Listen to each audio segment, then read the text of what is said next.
y vi volar por en medio del cielo a otro ángel que tenía el Evangelio eterno para predicarlo a los moradores de la tierra, a toda nación, tribu, lengua y pueblo.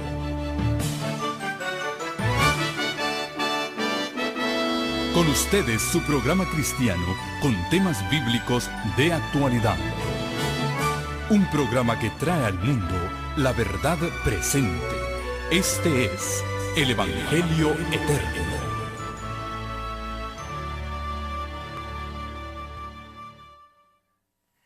Les pido disculpas, como lo hice hoy, por tener que predicar en esta tarde sentado. Nunca lo he hecho, creo que es primera vez en mi vida, pero estoy lastimado de un pie y no lo aguanto estar parado sobre él. Muchas gracias por su condescendencia con este servidor.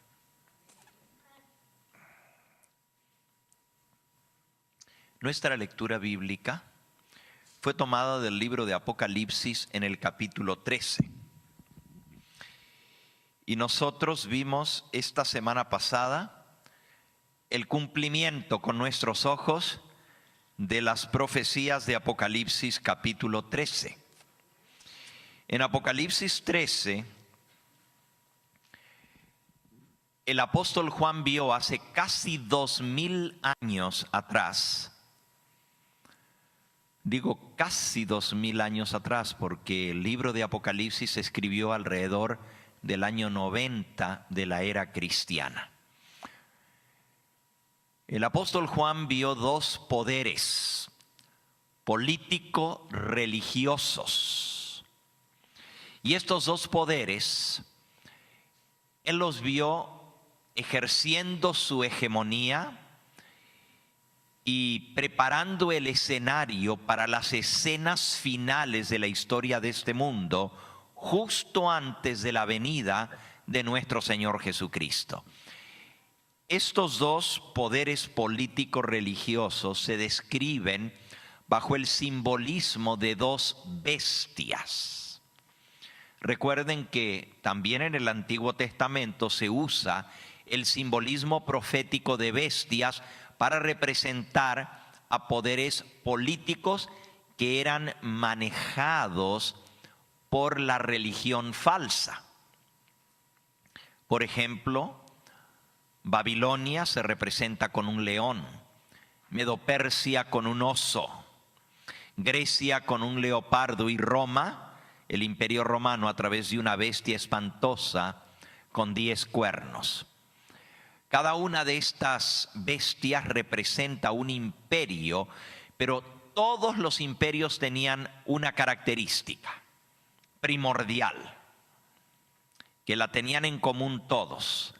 El poder político se compartía con el poder religioso bajo la cabeza de un líder supremo que era al mismo tiempo líder político y líder religioso, rey y sumo pontífice. Por cierto, el título sumo pontífice viene del Imperio Romano. Todos los emperadores romanos se llamaban con su título oficial Pontifex Maximus. En latín, pontifex quiere decir pontífice, maximus, máximo o sumo pontífice.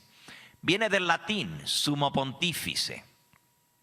Hoy vamos a ver también de dónde viene la palabra papa. Pero en el Imperio Romano, el emperador romano, y no estoy hablando ahora de Roma cristiana, estoy hablando de Roma imperial, de Roma pagana, cuando los emperadores dominaban el mundo entero y cuando eran al mismo tiempo emperadores, líderes políticos del poderoso poder romano que dominó el mundo por 700 años, pero al mismo tiempo eran líderes religiosos o el líder religioso máximo, de allí el título sumo pontífice de la religión mitraísta o romana, adoradores del sol. Es impresionante cuando uno visita el Museo de los Emperadores, en el Monte Capitolino, en la ciudad de Roma, que es uno de los 7 montes sobre los cuales está construida o asentada la ciudad de Roma. En el Monte Capitolino está el Museo de los Emperadores, y ahí están las estatuas de cada uno de los emperadores romanos. Y bajo el nombre de la estatua siempre aparece Sumo Pontífice Romano. Recuerden, no estamos hablando de papas, estamos hablando de emperadores romanos que vivieron aún antes de que Cristo naciera en este mundo. Ese era el título que se le daba a los emperadores romanos, Sumo Pontífice Romano, exactamente el mismo título que lleva hoy el obispo de Roma. Les decía que la Biblia usa el simbolismo de bestias para referirse a poderes políticos que dominaron el mundo y que al mismo tiempo compartían el poder político con el religioso. Babilonia es otro caso, y así todas las demás bestias mencionadas en la Biblia, todas son un poder político y religioso. En Babilonia, que fue la primera de fusionar la política con la religión en una sola persona, el rey de Babilonia era también sumo pontífice de los misterios de Babilonia. Así se llamaba la religión babilónica, los misterios de Babilonia. Y el título oficial del rey de Babilonia era sumo pontífice, porque el rey de Babilonia fue el principal constructor de puentes. Pontifex o pontifex en latín quiere decir literalmente constructor de puentes. Ponto es puente en latín. Ífice viene de artífice. Pont, ífice. Pont, puente, ífice, artífice o constructor. Un artífice, un constructor. En otras palabras, el sumo pontífice es el sumo o principal constructor de puentes. Y uno dice, ¿por qué ese título? Porque según las religiones paganas, el rey es el puente entre el cielo y la tierra. De allí que la torre construida por el rey de Babilonia, que nosotros la conocemos en la Biblia como la torre de Babel, donde Dios confundió las lenguas, en idioma babilónico se llama Etemenanki. Y Etemenanki literalmente quiere decir puente entre el cielo y la tierra. Y el que se sentaba en la cúspide de la torre era el rey de Babilonia, quien se hacía adorar como si fuera Dios. Lo mismo sucede con los griegos, lo mismo sucede con los persas y con los romanos.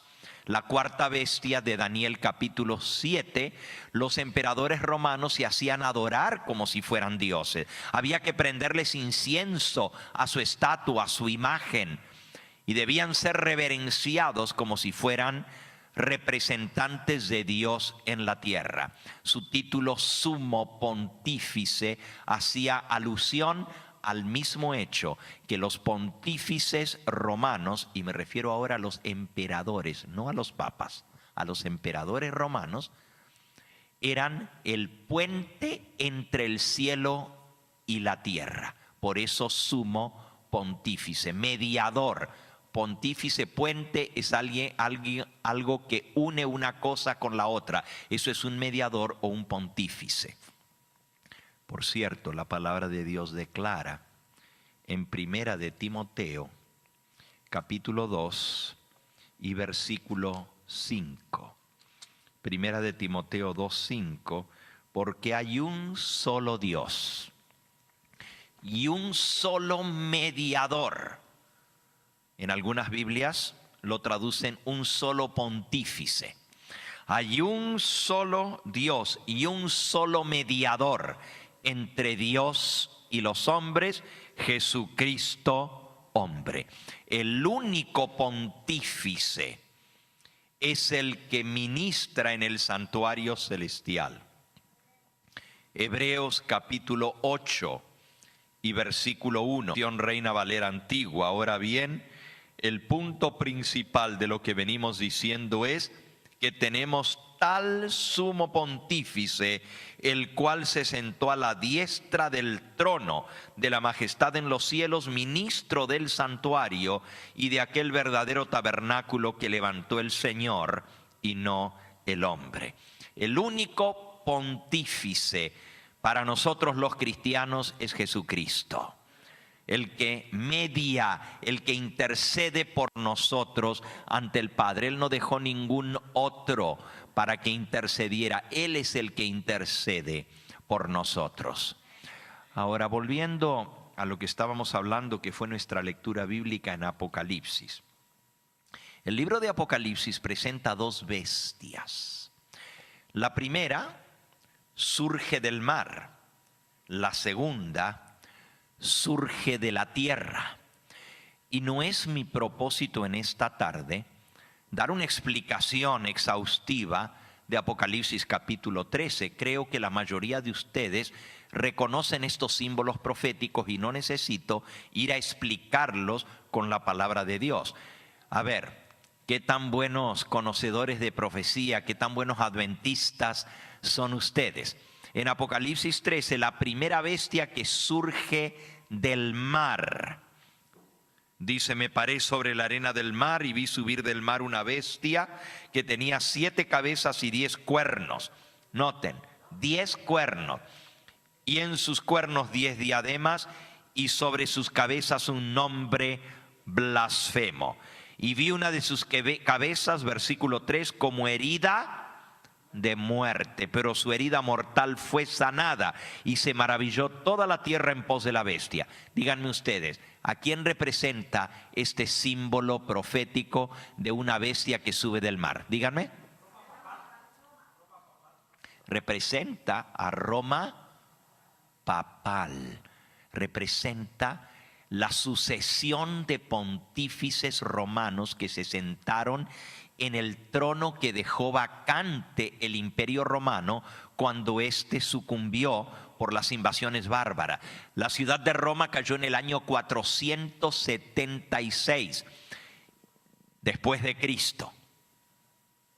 Pero ya para entonces el cristianismo habíase extendido por todo el Imperio Romano.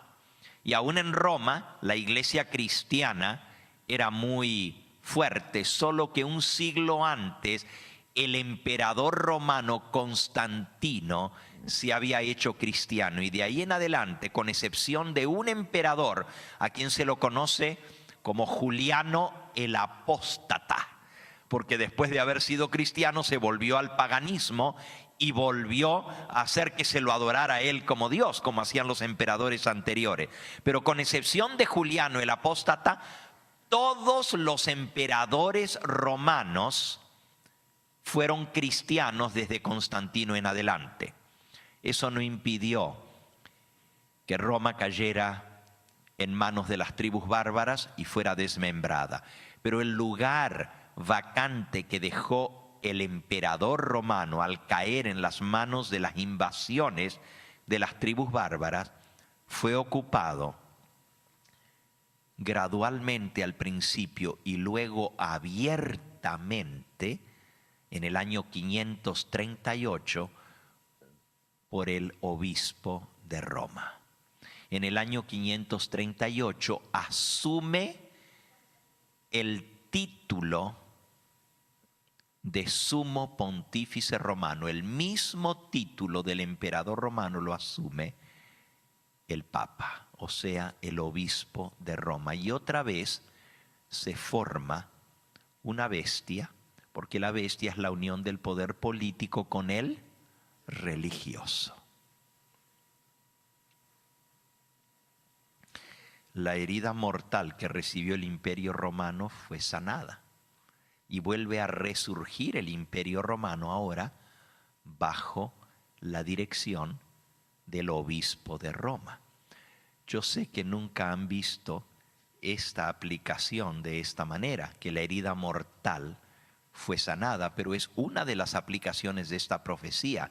El Imperio Romano recibió una herida mortal. Y cuando parecía que se había acabado para siempre el Imperio Romano, ahora vuelve a resurgir bajo la figura del obispo de Roma, que ocupa el lugar político del mundo. Ya era un líder religioso el obispo de Roma, pero como el cristianismo llegó a ser la religión oficial del Imperio Romano, ahora el obispo de Roma, título que es netamente religioso, obispo de la ciudad de Roma, llega a ser el sumo pontífice romano, un título netamente político religioso.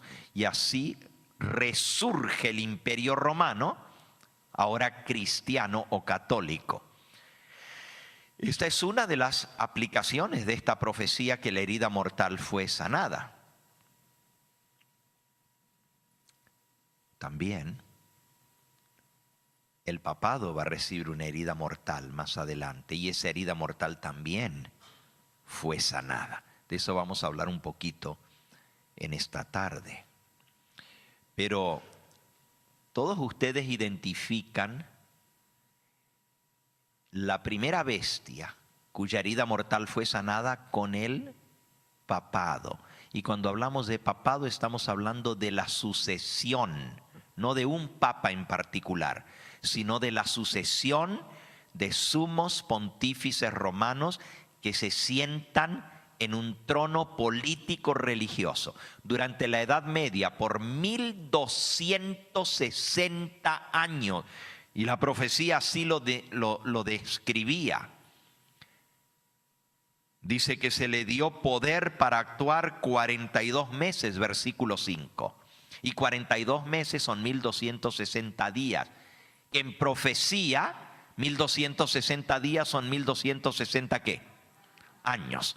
Por 1260 años, el poder político religioso del sumo pontífice romano dominó toda Europa, todo el territorio del antiguo imperio romano. Literalmente lo gobernó, lo dominó y lo subyugó.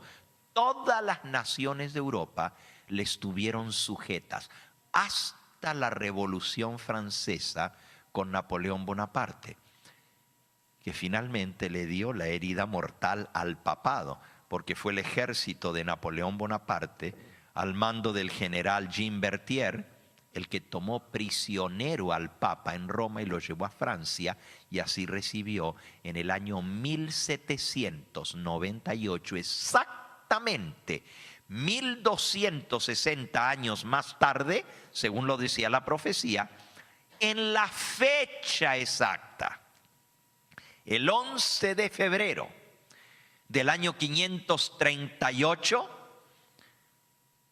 había sido capturado el último rey de los ostrogodos, Teodorico. Y esto no es casualidad. Fue capturado sobre el puente de piedra. Así se llama un puente antiquísimo en Roma que viene desde la época de los emperadores. Ponte di Pedra, el puente de piedra, o también le llaman Ponte Vecchio. Ponte Vecchio porque es el puente más antiguo. Vecchio quiere decir viejo, el puente viejo o el puente de piedra. Sobre ese puente el rey de los ostrogodos fue capturado por el ejército papal, el ejército al mando del general Belisario, el 11 de febrero del 538. Y al quitarse el rey de los ostrogodos, el obispo de Roma fue coronado sumo pontífice del Imperio Romano. Comenzaron los 1260 años.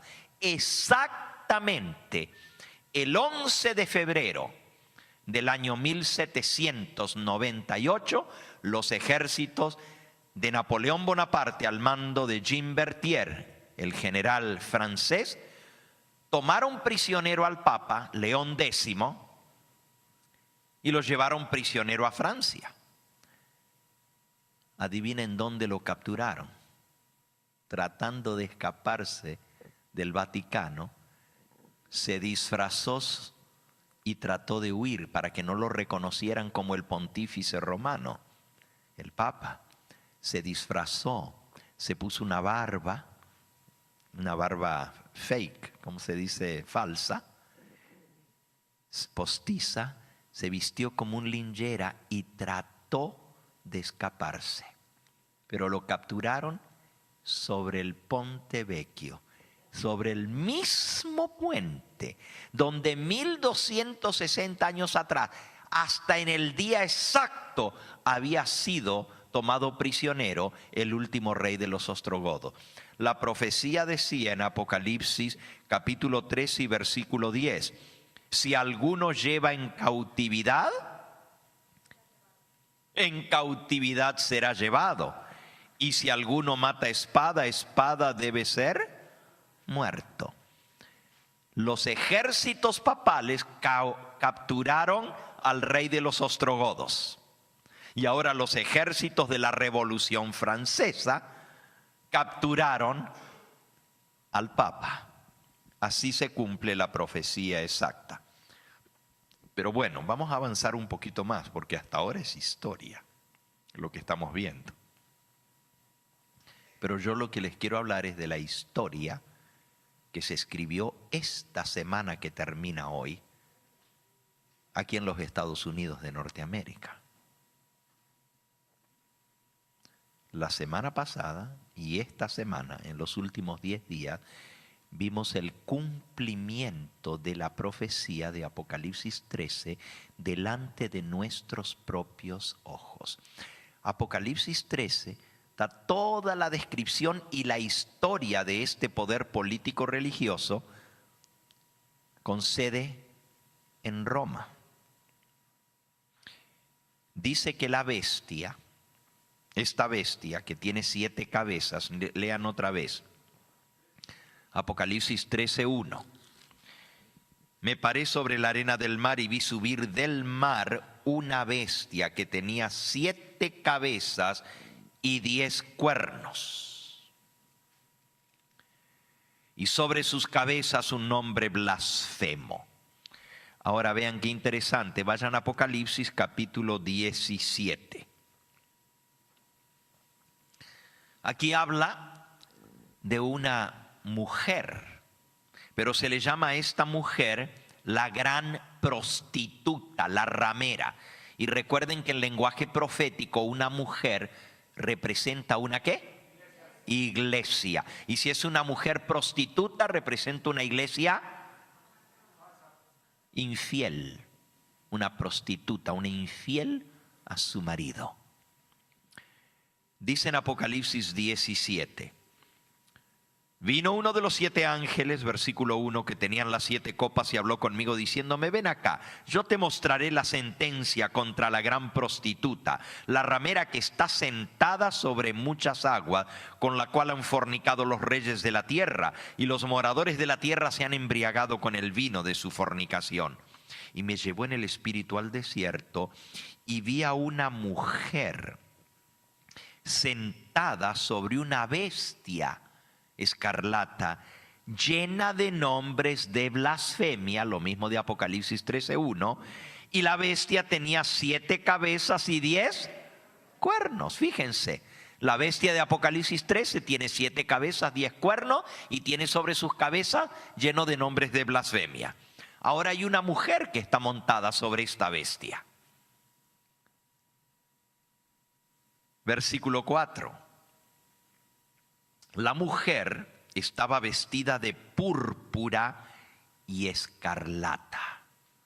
Aquí no hay duda alguna de lo que está hablando, porque son los 2 colores con que se viste la iglesia. El color escarlata es el color rojo y es el color de los cardenales.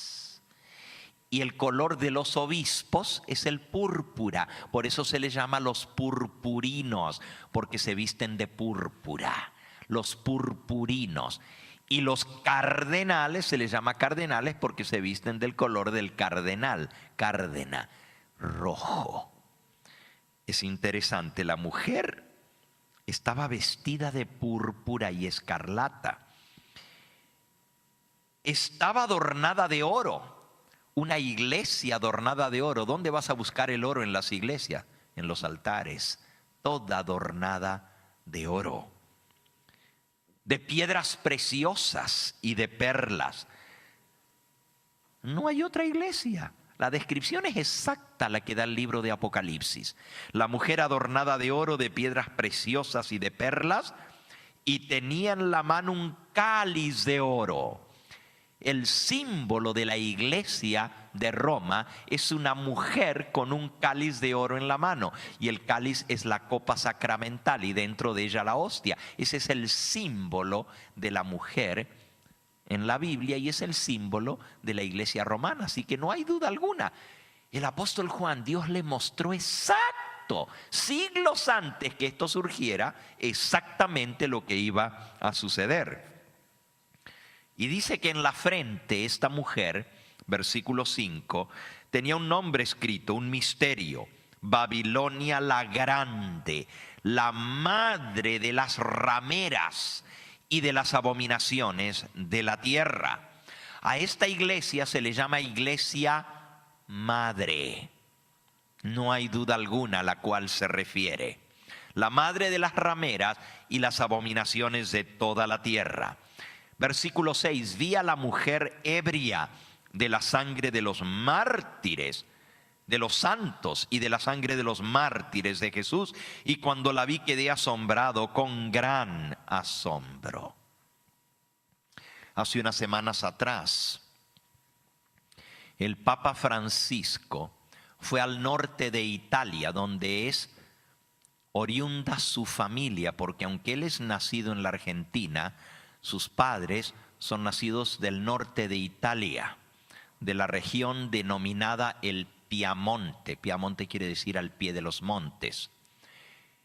Y él fue al lugar del nacimiento de sus antepasados, que se llama Torino, en español Turín, la ciudad natal de los padres de Jorge Mario Bergoglio. Pero sorprendió a todos con el acto que hizo. Es una ciudad muy histórica y tiene una tremenda catedral, la catedral de Turín. Pero en lugar de ir a tener misa, el Papa, estamos hablando ahora del Papa Francisco, pero tampoco nos debiera sorprender porque él hace cosas sorprendentes, insólitas, como ir a un orfanato, como ir a lavarle los pies a unos musulmanes, como meterse en las cárceles, subirse a un taxi en lugar de ir en el papamóvil y muchas cosas insólitas. Pero esta vez sorprendió al mundo entero. En lugar de ir el domingo por la mañana a celebrar misa en la catedral de Turín, se fue a la iglesia evangélica. A una iglesia evangélica, pero no cualquier iglesia evangélica. Se fue a la iglesia valdense. Por cierto, el Piamonte es también la tierra de los valdenses, donde fueron perseguidos y martirizados miles, cientos de miles de valdenses. Solo en Turín, allí donde el Papa fue, murieron más de 230.000 valdenses, casi 250.000, solo en esa ciudad, en una sola ciudad. En total, exterminó la Iglesia Católica más de 1,5 millones de valdenses en solamente 3 años, bajo el Papa Inocencio III, que de inocente no tenía mucho, porque dio la bula contra los valdenses y albigenses para exterminarlos de la faz de la tierra. El Papa Francisco se fue a la iglesia valdense, domingo por la mañana. El pastor valdense le dio la bienvenida. Y el Papa expresó, y ustedes lo vieron en las noticias, porque esto sucedió ya hace varias semanas atrás, hace como unos 3, 4 meses atrás. No recuerdo la fecha exacta, pero por aquí tengo la noticia. ¿Y saben? El Papa Francisco pidió perdón en nombre de la Iglesia Católica. Dijo él, y estas son palabras literales de Francisco, dijo: perdón por los crímenes y atrocidades cometidas por mis antepasados contra mis hermanos valdenses. Palabras textuales del Papa Francisco. Pidió perdón en nombre de la Iglesia por los crímenes que la Iglesia cometió en el pasado contra los valdenses y contra las atrocidades, porque eran atrocidades las que hacían. Les abrían los vientres a las madres embarazadas para sacarle a sus hijos. Las violaban, los mataban como si fueran ratas sarnosas, por orden papal, bula papal del Papa Inocencio III. La noticia cundió por el mundo entero. El Papa en la iglesia valdense pidiendo perdón, y la gente dijo: qué humilde reconocer lo que la iglesia hizo en el pasado y pedir perdón. Lo que las noticias no corrieron mucho, pero salió en un periódico en Torino o en Turín, es la respuesta de los valdenses después de que el Papa pidió perdón. Eso no salió en los medios noticieros a nivel mundial, pero los valdenses, después de la visita imprevista del Papa a su iglesia valdense, se reunieron los líderes valdenses del norte de Italia, y después de deliberar si le mandaban a dar las gracias o no por haber pedido perdón, finalmente decidieron que no aceptaban el perdón. Y no aceptaban el perdón porque no podían echar debajo de la alfombra la sangre de millones de valdenses que fue derramada. ¿Y saben lo que dijeron? Es muy fácil pedir perdón, pero no hay restitución. No hay manera de volverlos a la vida a todos aquellos que fueron muertos. Nosotros no podemos perdonar porque no fuimos los ofendidos directamente, fueron nuestros antepasados. El Papa no puede pedir perdón porque él no fue el que ofendió, fueron sus antepasados. Quiere que lo perdone él si ellos se arrepintieron. Esa fue la respuesta de los valdenses. Y parece brusca decir no aceptamos el perdón que se nos pide, pero muy bien dicho. Es muy fácil pedir perdón ahora. Dice aquí en el libro El conflicto de los siglos, página 619. Los defensores del papado declaran que la iglesia ha sido calumniada y el mundo protestante se inclina a creerlo. Muchos sostienen hoy día que es injusto juzgar a la iglesia católica de hoy por las abominaciones, los crímenes y los absurdos que la caracterizaron cuando dominaba en los siglos de ignorancia y tinieblas durante la Edad Media. Tratan de excusar sus horribles crímenes y crueldades como si fueran resultado de la barbarie de la época, y arguyen que las influencias de la civilización moderna han modificado los sentimientos de ellas. No podemos juzgar a la Iglesia Católica hoy en día por lo que hizo en el pasado. Ha cambiado. ¿Será cierto que la iglesia ha cambiado? Lo veremos esta tarde. Lo veremos hoy. Porque el Papa Francisco abrió su boca en América Y dijo cosas muy bonitas. ¿Ya leíste todo lo que él dijo? ¿Ya lo escuchaste? Dijo que venía como defensor de la libertad religiosa. Palabras, wow, extraordinarias. Vamos a leer un poquito más lo que él dijo en un momento más. Libertad religiosa, recuerden eso. Eso fue lo que mencionó el Papa ante las Naciones Unidas. Ya vamos a hablar de eso. Pero hablemos un poquito de este personaje. Pero antes de eso tengo que presentarles a la otra bestia. La otra bestia no sale del mar. ¿Surge de dónde? De la tierra. Dice literalmente sube de la tierra. Apocalipsis 3, versículo 11 fue nuestra lectura bíblica. Después vi otra bestia que subía de la tierra. Tenía 2 cuernos semejantes a los de un cordero. Vean que la primera bestia surge del mar. ¿Y qué es el mar? Oh, está en la misma profecía explicado, Apocalipsis 17:15. Me dijo también, las aguas que has visto donde la ramera se sienta son pueblos, muchedumbres, naciones y lenguas. Pero en el mismo 17 dice que está sentada sobre una bestia con 7 cabezas y 10 cuernos.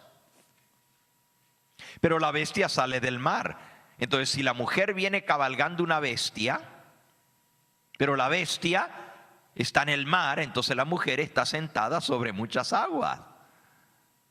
Aunque está sentada en una bestia, uno dice, bueno, ¿está en una bestia o está sobre aguas?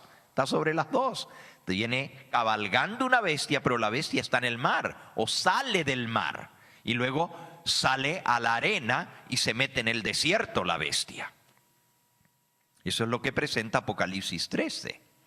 Y en el 17 ya la vemos en el desierto, pero dice que las aguas de donde está sentada la mujer son pueblos, muchedumbres, naciones y lengua. Así se representa el viejo mundo, Europa, porque en un territorio relativamente chico, la mitad del tamaño de los Estados Unidos, hay más de 40 naciones con distintos idiomas y lenguas. En un territorio la mitad del tamaño de Estados Unidos, más de 40 naciones con culturas, idiosincrasias e idiomas distintos que siempre han estado en luchas y en guerra. Las 2 grandes guerras mundiales se celebraron en Europa. Pero antes de eso, la historia de ese territorio es una historia de conflicto, de luchas entre pueblos, muchedumbre, naciones y lenguas. La primera bestia sale de Europa.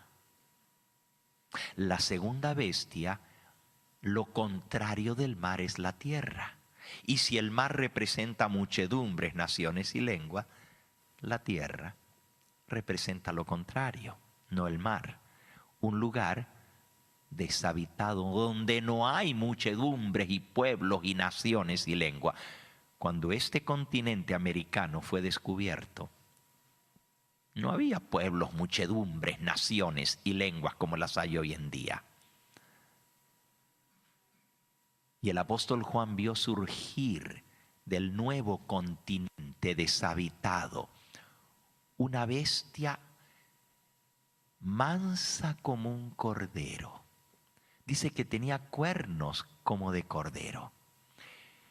Cuernos de cordero representan en primer lugar un animal joven. Porque si dijera carnero, carnero es el macho de las ovejas ya grande, que tiene unos cuernos grandotes. Pero cordero es un animal joven. Tiene los cuernos chiquitos como de un cordero, recién le están naciendo los cuernos. Un cordero se caracteriza como un animal manso. Y cordero es un animal joven. Cuando la primera bestia recibe su herida mortal en 1798, anoten la fecha, 1798, Estados Unidos viene surgiendo en un continente vacío, porque en esa época las colonias, que eran 13 las colonias originales, y se les llamaba colonia porque habían sido colonizadores que vinieron de Europa, cruzaron el mar en barco y colonizaron la costa este de los Estados Unidos. Esas colonias habían venido huyendo de la libertad de la falta de libertad religiosa en Europa. Vinieron escapando de la persecución en Europa y se establecieron en América y fundaron una nación en la cual iba a ser como fundamento y base de esta nación la libertad civil y la libertad religiosa. No querían tener rey que los mande y no querían tener papa que los persiga. Libertad civil. ¿Quién va a gobernar entonces? El pueblo, por el pueblo y para el pueblo. El mismo pueblo va a gobernar. Nosotros vamos a poner quienes nosotros queremos que nos gobiernen. Y cuando no los queremos, los quitamos y ponemos otro.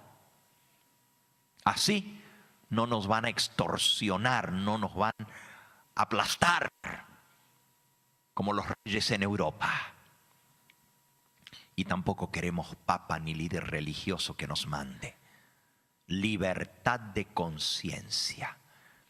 Dice el Conflicto de los Siglos que las dos características principales de los Estados Unidos son la libertad religiosa y la libertad civil, las dos grandes libertades. El pueblo gobernarse a sí mismo se llama republicanismo, la república, y la libertad religiosa se llama protestantismo. Son las dos grandes características de esta nación. Pero es interesante que cuando Juan la ve surgir de la tierra, por cierto, si quieren la cita del Conflicto de los Siglos, capítulo 26, y la cita específicamente de los cuernos de cordero, dice así: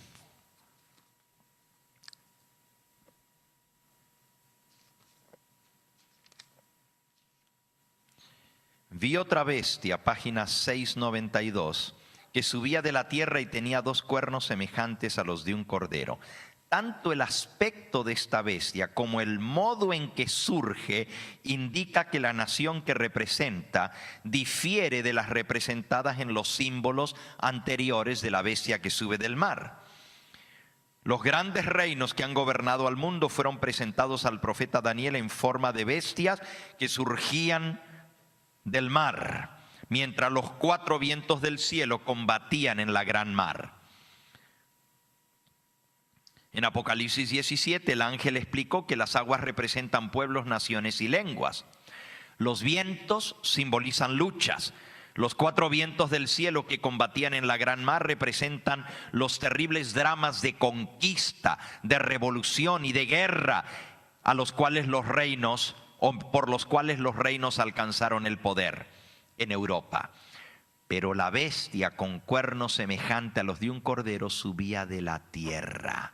En lugar de derribar otras potencias para establecerse, la nación representada por este cordero que sube de la tierra tenía que surgir en un territorio hasta entonces desocupado y crecer gradualmente y pacíficamente.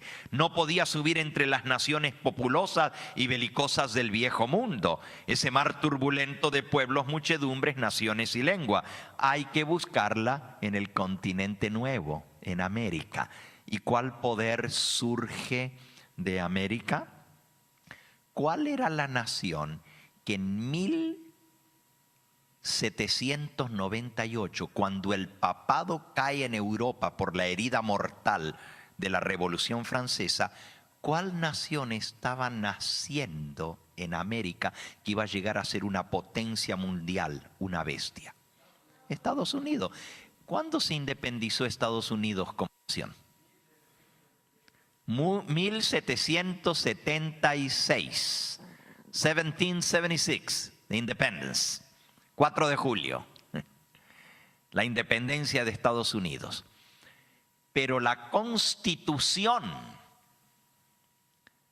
se va a votar unos años más tarde, y la primera enmienda a la Constitución en el año 1793, lo que se conoce como The Bill of Rights, la Declaración de Derechos Humanos de la Constitución de Estados Unidos, que es la primera enmienda a la Constitución donde se declara que todos los seres humanos tienen el derecho inalienable, que no le puede ser quitado jamás, a la libertad de conciencia, de religión, de culto, de reunión, de assembly, ¿no es cierto?, de reunirse libremente, de política, la libertad garantizada, y de prensa y de expresión.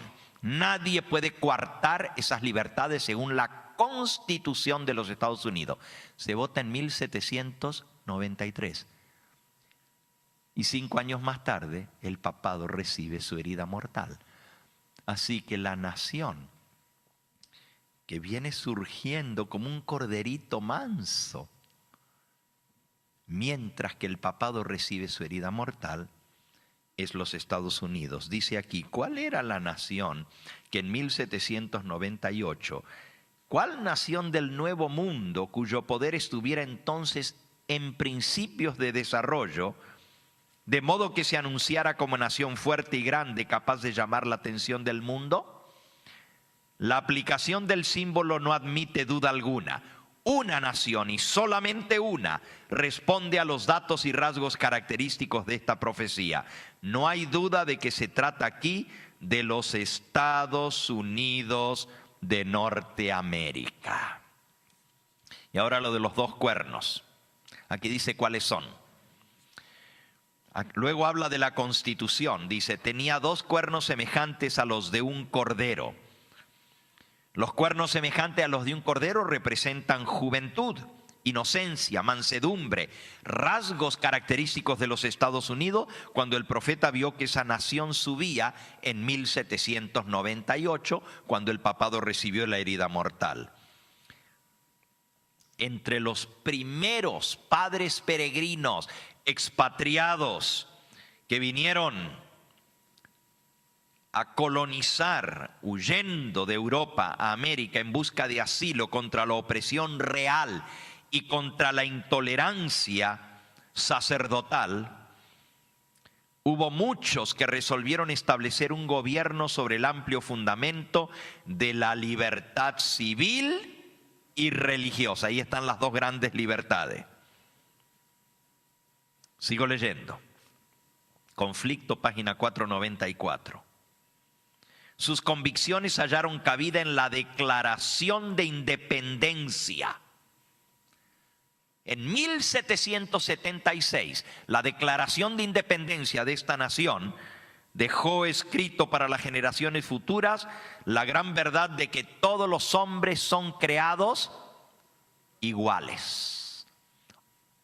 Me acuerdo todavía de US History, donde tuvimos que aprender la Declaración de Independencia de memoria, y que poseen derechos inalienables a la vida, to life, liberty and pursuit of happiness, a la vida, a la libertad y al buscar la felicidad, la búsqueda de la felicidad. Y la Constitución garantiza al pueblo el derecho de gobernarse a sí mismo y establece que los representantes elegidos por el voto popular promulguen las leyes y las hagan cumplir. Además, le fue otorgada a través de la Constitución de los Estados Unidos a esta nación, al fundarse, le fue otorgada, sigue diciendo aquí, libertad religiosa, y a cada cual se le permite adorar a Dios según los dictados de su conciencia. Y ahora escuchen lo que sigue. El republicanismo y el protestantismo vinieron a ser los principios fundamentales de la nación. Los 2 cuernos. Republicanismo y protestantismo. Estos principios son el secreto de su poder y de la prosperidad que alcanzó la nación de los Estados Unidos. ¿Cuáles son los secretos de que llegó a ser el país más próspero del mundo? Libertad civil y libertad religiosa. Los oprimidos y pisoteados de toda la cristiandad se han dirigido a este país con afán y esperanza. Miles han fondeado en sus playas y los Estados Unidos han llegado a ocupar un puesto entre las naciones más poderosas de la tierra. Todo esto es muy interesante, pero la profecía no termina allí. Y yo agradezco a Dios por esta nación. Por eso la mayoría de nosotros estamos aquí. Vinimos de nuestras tierras buscando una vida mejor. No solamente financiera, huyendo de la pobreza, sino también buscando mejor educación, mejor vida, búsqueda de las 3 cosas que dice la Constitución de Estados Unidos: vida, libertad y búsqueda de la felicidad. Y eso es lo que garantiza la Constitución de este país. Gracias a Dios por una nación como esta. Yo no reniego contra la tierra que me abrió sus puertas y me recibió, y en la cual he pasado más de 50 años de mi vida. Mucho más que los primeros 13 que pasé en mi país de origen. Pero tengo que reconocer que la profecía sigue diciendo algo que no me gusta mucho, pero que es cierto, de los Estados Unidos. Llegamos hasta el versículo 11. Vi otra bestia que subía de la tierra, que tenía 2 cuernos semejantes a los de un cordero, pero hablaba como dragón.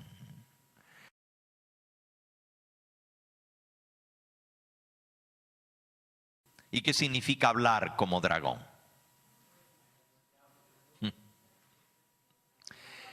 Cuando una nación habla,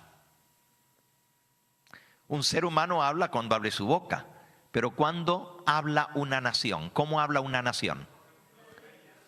Una nación habla cuando establece leyes. Según esta profecía, iba a poner leyes que iban a coartar la libertad religiosa, la libertad civil, leyes malas. El dragón representa lo malo, representa a Satanás, el poder perseguidor, porque el dragón persigue a la mujer. Eso está en el mismo capítulo anterior. Fíjense que el símbolo profético de la tierra está también mencionado en el capítulo 12. La mujer tuvo que huir. Esta es la iglesia verdadera, no ahora la iglesia falsa, la perseguidora, la que está borracha de la sangre de los santos. Y yo conté esto que conté de los valdenses para ilustrar el versículo que leímos, que la mujer se emborrachó de la sangre de los santos y de los mártires. Y ahora hasta el Papa Francisco pide perdón por los crímenes y por las crueldades que cometió la iglesia en perseguir a tantos valdenses. No fueron los únicos. No fueron los únicos. Por cierto, una de las cosas que hizo el Papa Francisco cuando vino aquí a América la semana pasada fue canonizar un nuevo santo. Un santo hispano que trabajó aquí en California, que fue el fundador de la San Fernando Mission aquí en California, que fue fundador de la San Capistrano Mission, y todas las misiones católicas que se abrieron en California, más de la mitad fueron abiertas por ese ahora santo. Déjenme leerles un poquito, porque ustedes saben que cuando él fue a canonizar a este santo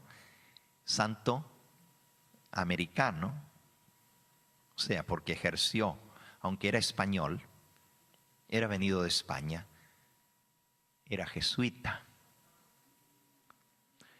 pero vino a colonizar parte de México al norte y parte de lo que era entonces México también, pero que ahora es California, ¿verdad?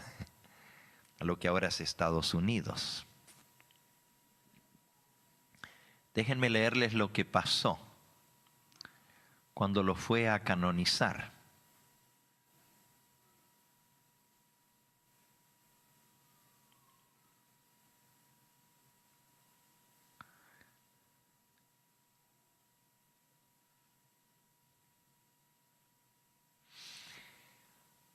Hubo una demostración grande en contra de su canonización. ¿Y saben quién tuvo esa demostración en contra? ¿No la vieron en la semana pasada en la televisión? Yo sé que ustedes no ven más que el canal 63.5. Bueno, estamos pensando en que vamos a tener que poner un noticiero anunciándoles lo que está pasando a nivel mundial, porque hay algunos que nomás prenden el 63.5 y ahí se quedan, y está bien, yo no estoy en contra de eso, ¿verdad? Pero a veces no estamos al tanto de las noticias. La demostración en contra de la canonización de este santo la hicieron los Native Americans, los nativos de América, los indígenas. Dice la noticia: ahora los católicos pueden rezar y pedir la intercesión de un genocida y esclavizador de indígenas. ¡Qué locura!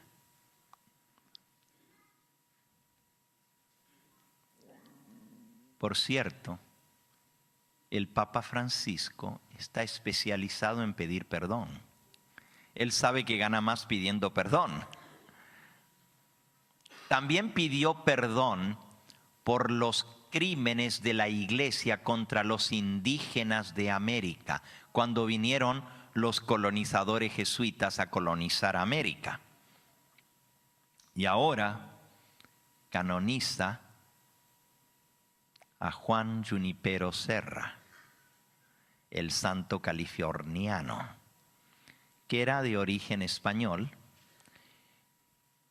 en cuyas misiones aquí en California se cometieron las mismas barbaridades atroces contra los indígenas. Aquí en el sur de California, durante la colonización española en el siglo XVIII.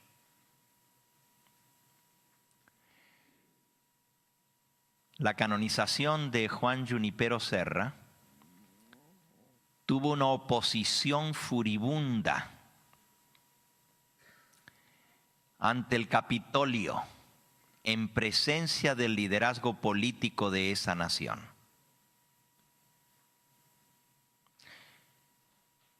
Es interesante que el Papa venga a América a hablar de libertad religiosa y sin embargo canonice a un santo que fue genocida, matando a miles de indígenas, esclavizándolos, y ahora es santo.